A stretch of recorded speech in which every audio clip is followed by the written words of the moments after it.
उस बॉक्स की आयतन क्या है, उस बॉक्स की आयतन। तो एक हम लोग बॉक्स ले लेंगे, देखो इस टाइप के एक बॉक्स ले लिए है, तो बॉक्स है, तो उस बॉक्स की आयतन क्या है, आयतन बात समझो, आयतन किसे कहते हैं। देखो ये बॉक्स है, इस बॉक्स में कितना, इसमें जगह है, इस बॉक्स में कितना जगह है।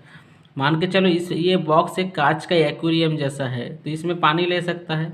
अगर मान के चलो ये बॉक्स कोई घर जैसा है, तो इसमें कुछ हम लोग कुछ भी सामान रख सकते हैं। तो ये बॉक्स पूरा पूरी जो फुल, इसका टोटल कैपेसिटी कितना है, इस कैपेसिटी को हम लोग आयतन कहते हैं, ठीक है। तो आयतन आप समझ गए हो। तो उस बॉक्स का आयतन क्या है, जिसकी प्रत्येक कोर मतलब प्रत्येक भुजा 3 मीटर लंबी है, मतलब ये सब इसको कोर कहेंगे हम लोग, ये जिसको अंग्रेजी में एज कहते हैं, इट इज एज। तो देखो, तो बॉक्स ये क्या है, ये जो उस बॉक्स का आयतन मतलब ये प्रत्येक कोर, तो ये क्या हो गया, घन हो गया। इसको क्या कहेंगे, घन कहेंगे। तो क्योंकि अगर सभी भुजाएं बराबर होती है तो इसको हम लोग घन कहते हैं। अगर आपको मैं एक एग्जाम्पल दिखाता हूँ, देखो ये जो पिक्चर है ये घन है। घन में क्या होता है, इस साइड को हम लोग क्या भुजा कहते हैं, इसको ए से डिनोट करते हैं, ये भी भुजा सब, तो इसको अंग्रेजी में कहते हैं क्यूब, ठीक है। तो घन का आयतन का एक फार्मूला होता है, घन का आयतन का फार्मूला होता है क्योंकि इसका भुजा गुना भुजा गुना भुजा। तो अगर हम लोग घनाभ करते लंबाई गुना चौड़ाई ऊंचाई, तो सिर्फ भुजा गुना भुजा गुना भुजा, तो इसको ए क्यू या भुजा क्यू हम लोग कहते हैं। तो घन का विकर्ण का फार्मूला क्या होता है, A√3, मतलब A² फिर रूट हो जाता है, तो 3A², दोनों ए के बदले एक आ गया और √3 अंदर चला जाता है, तो घन का विकर्ण होता है। और उसके बाद घन का क्या होता है, संपूर्ण पृष्ठीय क्षेत्रफल क्या होता है, 6A², इसे हम लोग घन कहते हैं। तो देखो इस जो घन है, ये घन का आयतन क्या करना होगा, तो क्योंकि ये सब हर साइड 3 सेंटीमीटर का 3 मीटर, हाँ 3 मीटर का है, तो हम क्या करेंगे, भुजा क्यू फार्मूला लगाएंगे या ए क्यू फार्मूला लगाएंगे, और 3 × 3 × 3 3 हो गया, तो 3×3 = 9 और 3×9 = 27, 27 मीटर क्यूब हो गया इसका आंसर। क्योंकि 3 को मीटर है तो इसलिए 3 को मीटर की जगह मीटर 3 ना लिख के और मीटर इसको क्यू कहते हैं, ठीक है। नेक्स्ट देखते हैं, देखो तो क्या है, ये 10 सेंटीमीटर भुजा वाले 6 घनों को एक साथ मतलब को साथ साथ मिलाकर रखने पर बने घनाभ का संपूर्ण पृष्ठीय क्षेत्रफल क्या होगा। तो देखो घनाभ का संपूर्ण पृष्ठीय क्षेत्रफल क्या होगा, तो सबसे पहले आपको पता करना होगा कि संपूर्ण पृष्ठीय क्षेत्रफल क्या है और घनाभ क्या है। तो हम आपको एक एग्जांपल दिखाते हैं, उसके बाद इस मैथ्स में आते हैं। देखो ये हो गया घनाभ, ये हो गया घनाभ, तो घनाभ को हम लोग अंग्रेजी में क्यूबॉइड कहते हैं। तो ये हो गया घनाभ, इसका क्या होता है, देखो इसमें उस घन में क्या होता है, चारों ओर क्या होता है, बराबर होता है, लेकिन इसमें बराबर नहीं होता। ये लंबाई, ये चौड़ाई, ये ऊंचाई, लंबाई को L से डिनोट करते हैं, चौड़ाई को B से करते हैं और ऊंचाई को H से डिनोट करते हैं। अब घनाभ का, अब देखो क्या है, घनाभ का आयतन क्या है, तो L × B × H, लंबाई गुना चौड़ाई गुना ऊंचाई, ठीक है, ये है घनाभ। तो घनाभ का विकर्ण, तो घनाभ का विकर्ण क्या होगा, L² + B² + H², L² + B² + H², समझ में आया, ठीक है। ये घनाभ का विकर्ण का फॉर्मूला होता है, क्योंकि घनाभ का इधर से एक विकर्ण जाएगा इधर से लेके इधर तक, तो इसको, या इधर से लेके इधर तक, इसको हम लोग क्या कहते हैं, विकर्ण कहते हैं। ये विकर्ण का फॉर्मूला हो गया, लेकिन हम आपको समझाते हैं एक होता है पृष्ठीय क्षेत्रफल और एक होता है संपूर्ण पृष्ठीय क्षेत्रफल। पृष्ठीय क्षेत्रफल क्या होता है, संपूर्ण पृष्ठीय, देखो मान के चलो ये कांच का एक बॉक्स है, ये एक कांच का बॉक्स है, ठीक है। ये कांच का अगर बॉक्स है तो देखो इधर भी कांच लगा है, इधर भी कांच लगा हुआ है, इधर भी लगा हुआ है, इधर भी लगा, नीचे भी लगा, ऊपर भी, 6 गो इसका फलक हो गया, 6 गो कांच लगा हुआ है। तो सिर्फ अगर ऊपर में सिर्फ ऊपर वाला का क्षेत्रफल, सिर्फ इस कांच का क्षेत्रफल, इस कांच का क्षेत्रफल, तो 6 गो कांच है, तो 6 गो कांच का क्षेत्रफल जो होगा क्या होगा, वो हो गया मेरा घनाभ का संपूर्ण पृष्ठीय क्षेत्रफल। अगर हम लोग ये अगर हम लोग ऐसा बोलेंगे कि घनाभ का ये जो है मतलब चारों दीवारों का क्षेत्रफल, ये एक दीवार एक दीवार एक दीवार ये दीवार, 4 दीवारों का क्षेत्रफल, ऊपर नीचे को अगर बात दे दे तो क्या हो जाएगा, उसको 4 दीवारों का क्षेत्रफल भी कहते हैं या इसको लैटरल सरफेस भी कहते हैं, ठीक है, अंग्रेजी में, ठीक है। और हाँ, तो इस तरह से क्या है, तो घनाभ के चारों दीवारों के क्षेत्रफल का एक अलग सा फॉर्मूला होता है।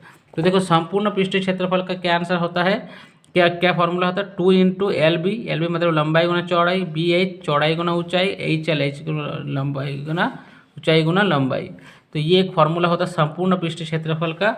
और घनाभ के दीवारों का क्षेत्रफल क्या होता है, चारों दीवार का 2 इंटू एल प्लस बी गुना H, 2 into L plus B गुना एच, ये फॉर्मूला होता है। अब हम लोग मैथ्स पे जाते हैं। तो क्या है, ये एक छोटा सा घनाभ है। इस घनाभ में क्या है, एक चीज़ मैं लिखना भूल गया, ये क्या है 10 सेंटीमीटर है, सॉरी ये क्या घन है। तो 10 सेंटीमीटर घन 6 गो घन है। 10 सेंटीमीटर कितना घन है, 6 गो घन है। तो यहाँ पर एक घन, यहाँ पर एक घन, यहाँ पर एक घन, यहाँ पर मान के चलो 6 गो घन लगा देंगे। तो इसका लंबाई क्या हो जाएगा, बढ़ जाएगा। लेकिन क्या इसका ऊंचाई बढ़ेगा, नहीं। इसका चौड़ाई बढ़ेगा, नहीं। इसका सिर्फ लंबाई बढ़ जाएगा। तो लंबाई, तो ये जो, तो 6 को अगर एक साथ लगा दे तो एक घनाभ तैयार हो जाता। घनाभ क्या तैयार हो जाए, घनाभ। तो उसमें लंबाई क्या हो गया, मेरा लंबाई क्या हो गया, मेरा लंबाई 60 हो गया, क्योंकि 6 घनाभ है, हर एक 10-10 है, तो 6 10 60 हो गया। समझ में आया। और ये ऊंचाई क्या 10 रहेगा, चौड़ाई भी क्या रहेगा, 10 ही रहेगा। ठीक है। तो इस तरह से, अब इस तरह से क्या करना है, इस घनाभ की तो संपूर्ण पृष्ठ क्षेत्रफल प्राप्त करना है। तो घनाभ का लंबाई क्या होगा, 6 10 60 हो गया। ठीक है। उसका चौड़ाई क्या है, 10 ये है आपका 10 सेंटीमीटर, ऊंचाई क्या है 10 सेंटीमीटर है। तो घनाभ का संपूर्ण पृष्ठ क्षेत्रफल 2 into L B plus B H plus H L.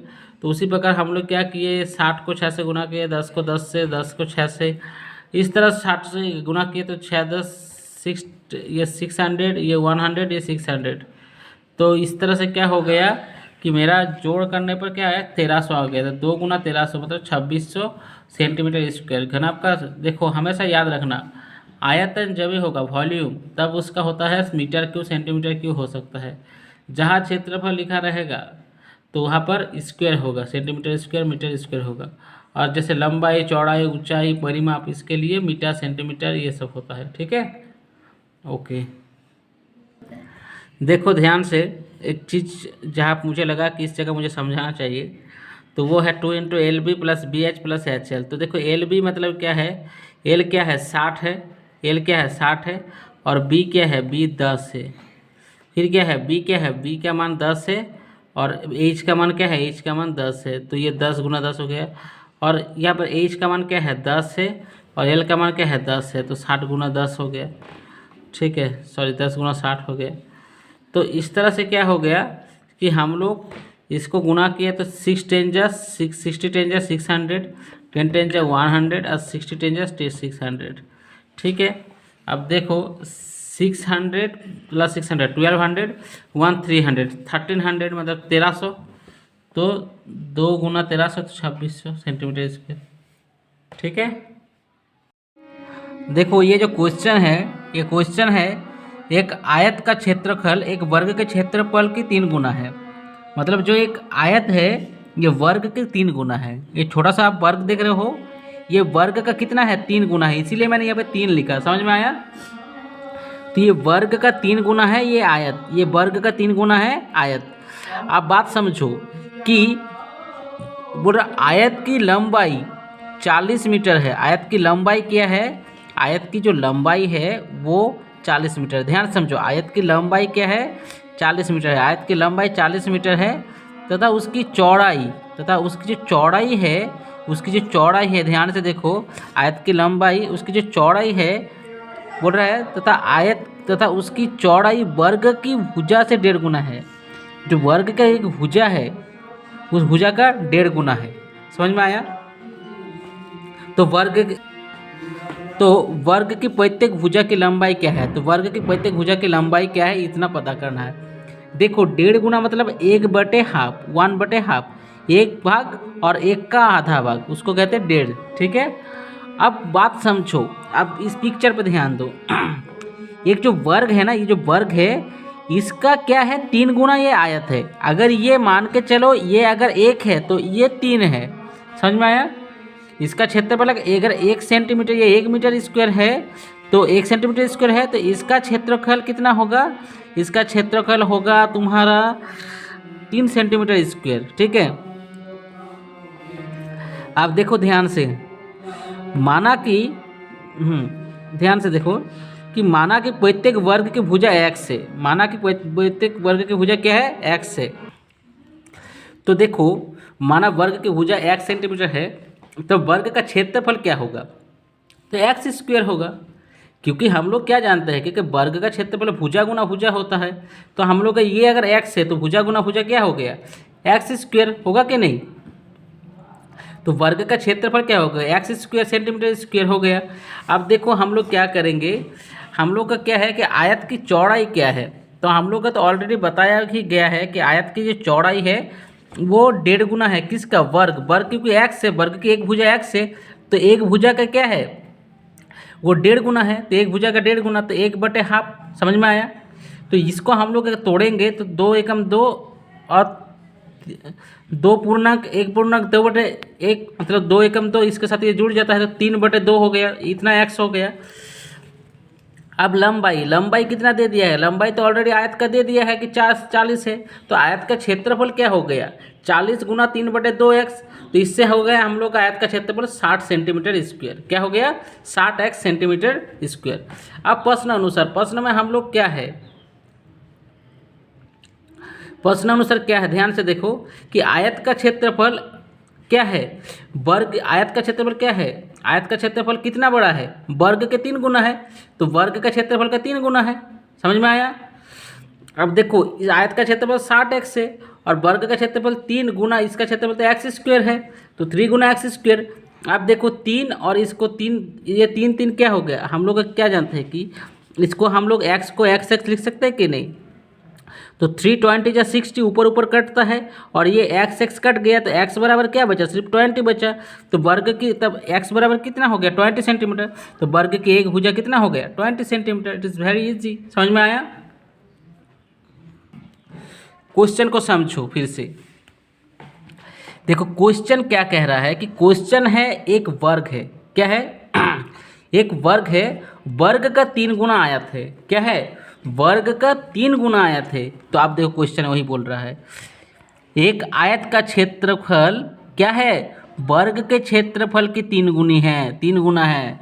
ठीक है, समझ में आ रहा है कि एक जो आयत का क्षेत्रफल है, आयत का जितना बड़ा क्षेत्रफल है वो वर्ग के 3 गुना है। तो मैं तो वही लिखा हूँ, ये देखो वर्ग का क्षेत्रफल, ये वर्ग का क्षेत्रफल है, इसका 3 गुना क्या है आयत है।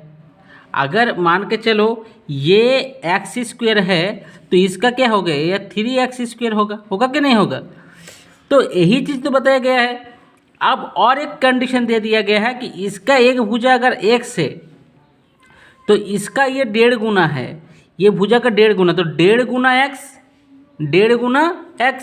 अब क्या है, सिंपल सी बात है, माना वर्ग की प्रत्येक भुजा x है, x सेंटीमीटर, मान लिया कि इसका x सेंटीमीटर मान लिए है, तो इसका क्षेत्रफल एक्स स्क्वायर हो गया। It is very easy. इसका क्षेत्रफल क्या होगा, वर्ग एक्स स्क्वायर, भुजा गुना भुजा होता है। फिर से आयत का क्षेत्रफल की, आयत का चौड़ाई क्या है, आयत का चौड़ाई 1.5 गुना एक्स है, तो 1.5 गुना एक्स मतलब 3/2x, तथा आयत की लंबाई क्या दिया है 40 दे दिया है, अगर नहीं है तो ये देख लो 40 है। अब इसका क्षेत्रफल लंबाई गुना चौड़ाई, तो हम लोग क्या किए, इसका क्षेत्रफल लंबाई गुना चौड़ाई तो किए 40 गुना 3/2x, ये 2 इसको काट दिए तो 20 हो गया, 3 × 60, 60x सेंटीमीटर स्क्वायर आयत का क्षेत्रफल। अब प्रश्न अनुसार आयत का क्षेत्रफल क्या है, वर्ग के वर्ग का क्षेत्रफल का 3 गुना है, तो 60x = 3x स्क्वायर। ये इसको 2 बार x लिख दिया, x कट गया, 3 × 60, तो x = 20। So hence 20 centimetre is the right answer and it is the length of the square, मतलब ये वर्ग का लेंथ है, मतलब भुजा की लंबाई है। समझ में आया, आशा करता हूँ समझ में आ गया है।